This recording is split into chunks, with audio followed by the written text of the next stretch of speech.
Anne of Green Gables, Chapter 18, Anne to the Rescue. All things great are wound up with all things little. At first glance, it might not seem that the decision of a certain Canadian premier to include Prince Edward Island in a political tour could have much or anything to do with the fortunes of little Anne Shirley at Green Gables. But it had. It was a January. The premier came to address his loyal supporters and such of his non-supporters as chose to be present at the monster mass meeting held in Charlottetown. Most of the Avonlea people were on Premier's side of politics. Hence, on the night of the meeting, nearly all the men and a goodly proportion of the women had gone to town 30 miles away. Mrs. Rachel Lynde had gone too.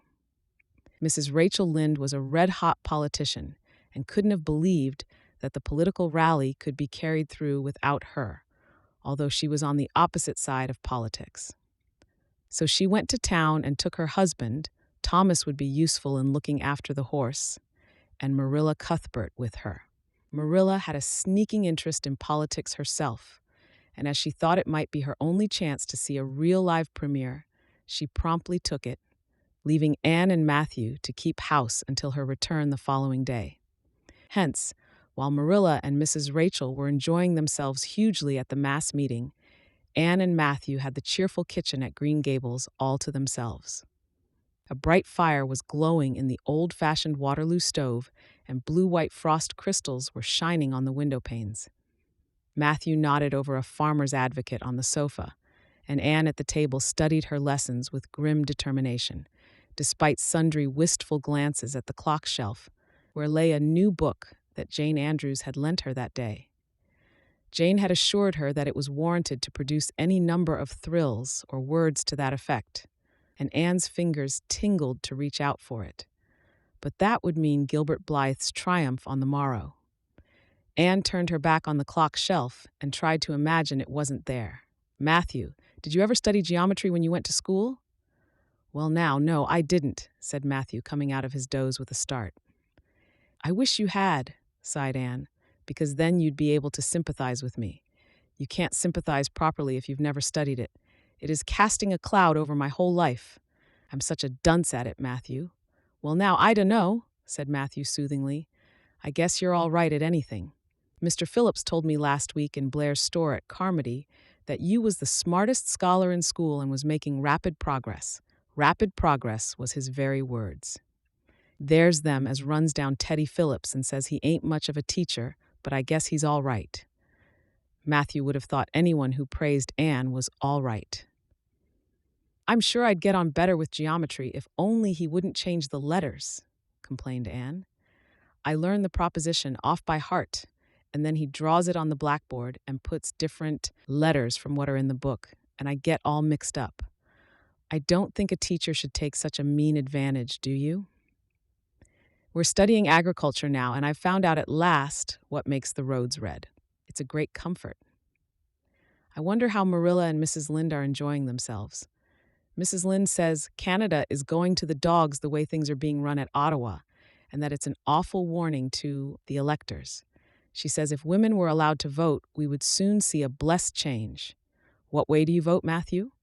"Conservative," said Matthew promptly. To vote Conservative was part of Matthew's religion. "Then I'm Conservative too," said Anne decidedly. "I'm glad because some of the boys in school are grits. I guess Mr. Phillips is a grit too, because Prissy Andrews's father is one, and Ruby Gillis says that when a man is courting, he always has to agree with the girl's mother in religion and her father in politics. Is that true, Matthew?" "Well, now, I dunno," said Matthew. "Did you ever go courting, Matthew?" "Well, now, no, I dunno's I ever did," said Matthew, who had certainly never thought of such a thing in his whole existence. Anne reflected with her chin in her hands. "It must be rather interesting, don't you think, Matthew?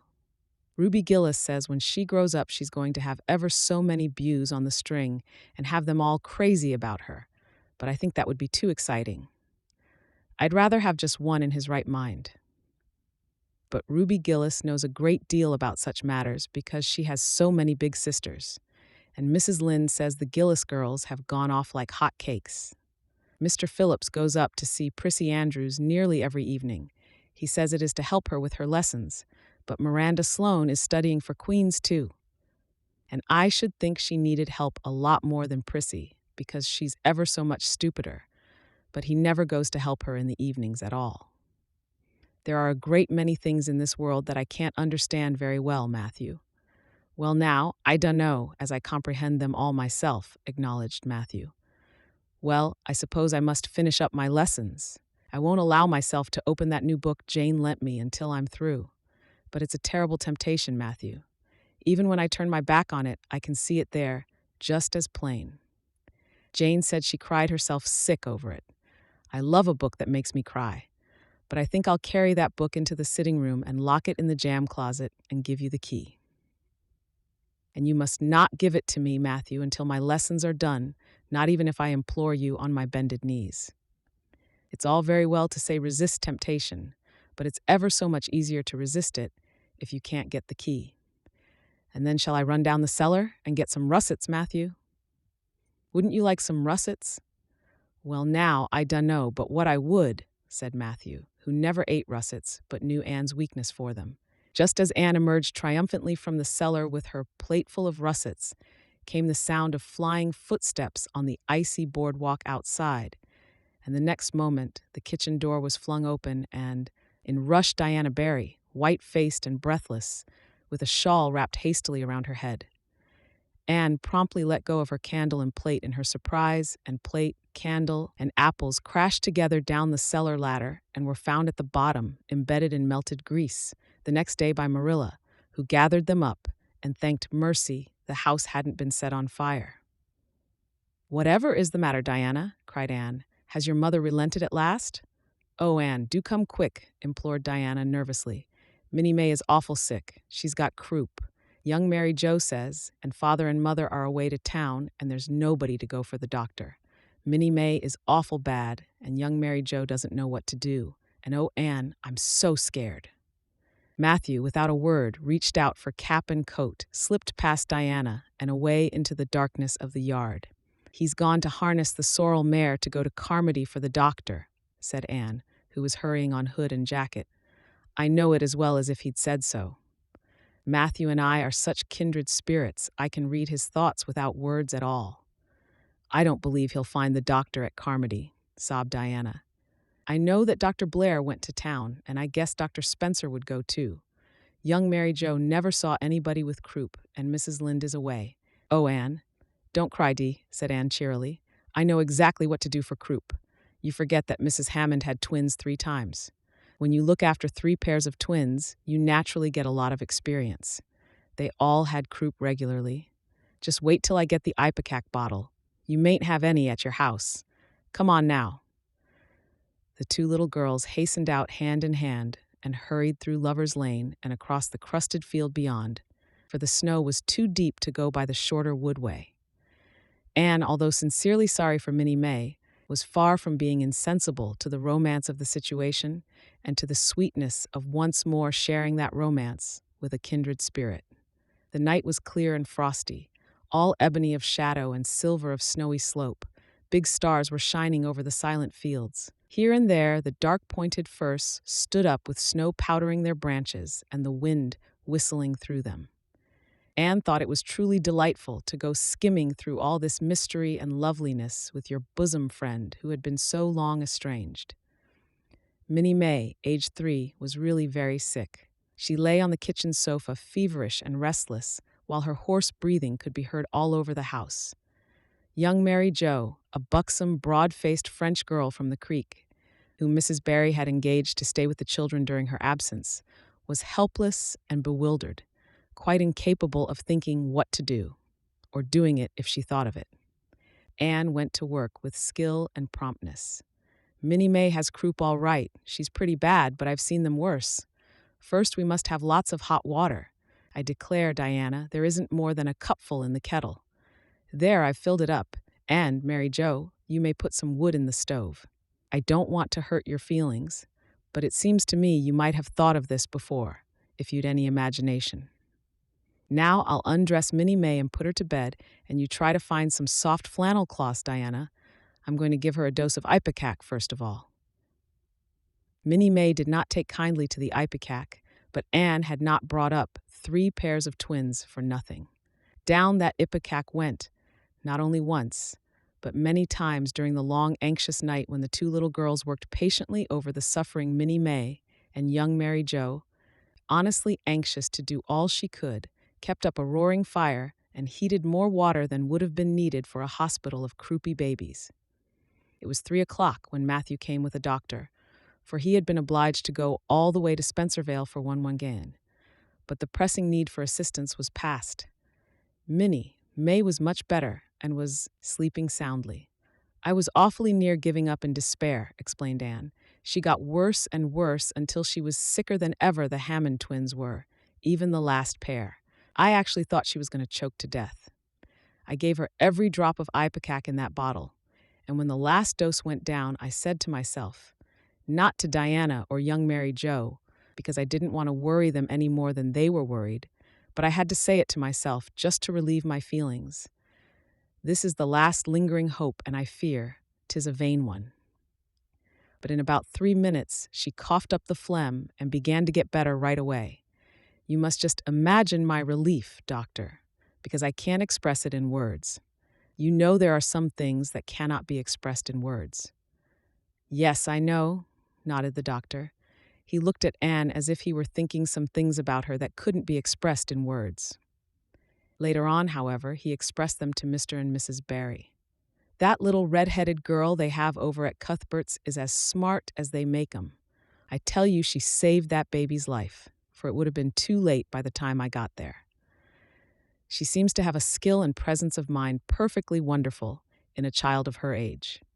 I never saw anything like the eyes of her when she was explaining the case to me." Anne had gone home in the wonderful white frosted winter morning, heavy-eyed from loss of sleep, but still talking unweariedly to Matthew as they crossed the long white field and walked under the glittering fairy arch of the Lover's Lane maples. "Oh, Matthew, isn't it a wonderful morning? The world looks like something God had just imagined for his own pleasure, doesn't it? Those trees look as if I could blow them away with a breath.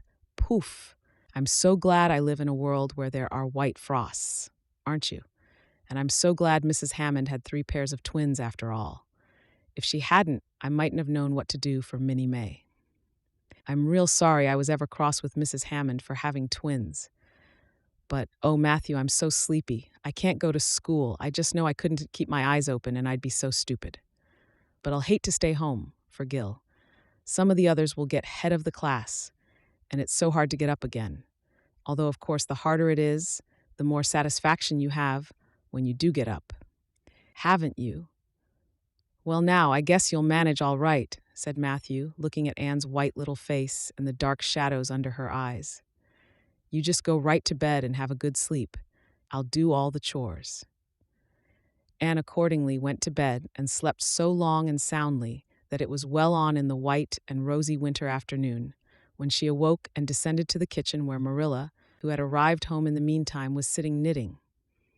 "Oh, did you see the premier?" exclaimed Anne at once. "What did he look like, Marilla?" "Well, he never got to be premier on account of his looks," said Marilla. "Such a nose as that man had. But he can speak. I was proud of being a conservative. Rachel Lynde, of course, being a liberal, had no use for him. Your dinner is in the oven, Anne, and you can get yourself some blue plum preserve out of the pantry. I guess you're hungry, Matthew has been telling me about last night. I must say it was fortunate you knew what to do. I wouldn't have had any idea myself, for I never saw a case of croup. There now, never mind talking till you've had your dinner. I can tell by the look of you that you're just full up with speeches, but they'll keep." Marilla had something to tell Anne, but she did not tell it just then, for she knew, if she did, Anne's consequent excitement would lift her clear out of the region of such material matters as appetite or dinner. Not until Anne had finished her saucer of blue plums did Marilla say, "Mrs. Barry was here this afternoon, Anne.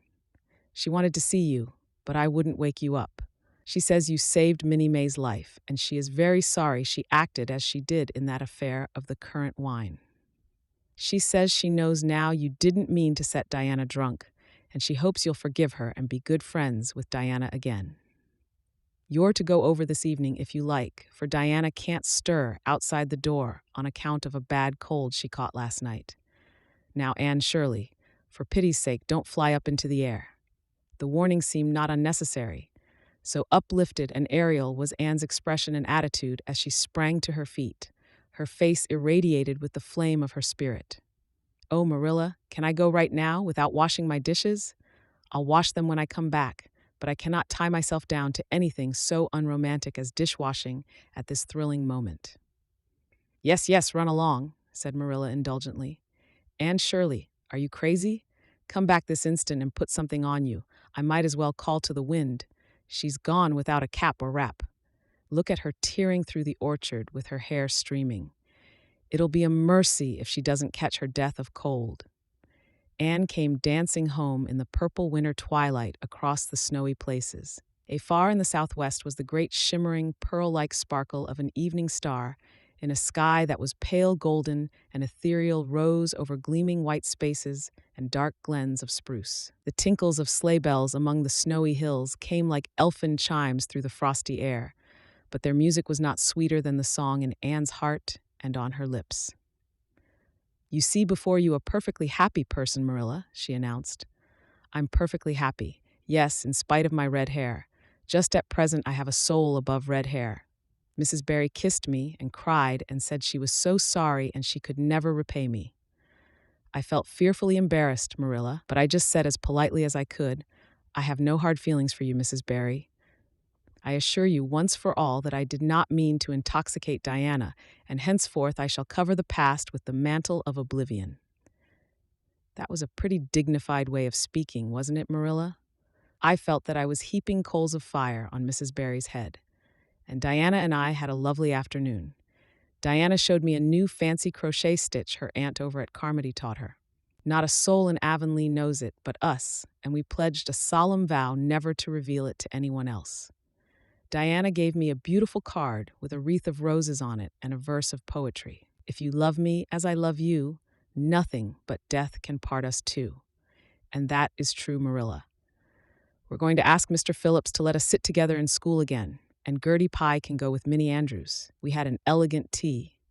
Mrs. Barry had the very best china set out, Marilla, just as if I was real company. I can't tell you what a thrill it gave me. Nobody ever used their very best china on my account before. And we had fruit cake and pound cake and donuts and 2 kinds of preserves, Marilla. And Mrs. Barry asked me if I took tea and said, "Pa, why don't you pass the biscuits to Anne? It must be lovely to be grown up, Marilla, when just being treated as if you were is so nice." "I don't know about that," said Marilla with a brief sigh. "Well, anyway, when I am grown up," said Anne decidedly, "I'm always going to talk to little girls as if they were too, and I'll never laugh when they use big words. I know from sorrowful experience how that hurts one's feelings." After tea, Diana and I made taffy. The taffy wasn't very good, I suppose, because neither Diana nor I had ever made any before. Diana left me to stir it while she buttered the plates, and I forgot and let it burn. And then when we set it out on the platform to cool, the cat walked over one plate, and that had to be thrown away. But the making of it was splendid fun. Then when I came home, Mrs. Barry asked me to come over as often as I could, and Diana stood at the window and threw kisses to me all the way down to Lover's Lane. I assure you, Marilla, that I feel like praying tonight, and I'm going to think out a special brand new prayer in honor of the occasion.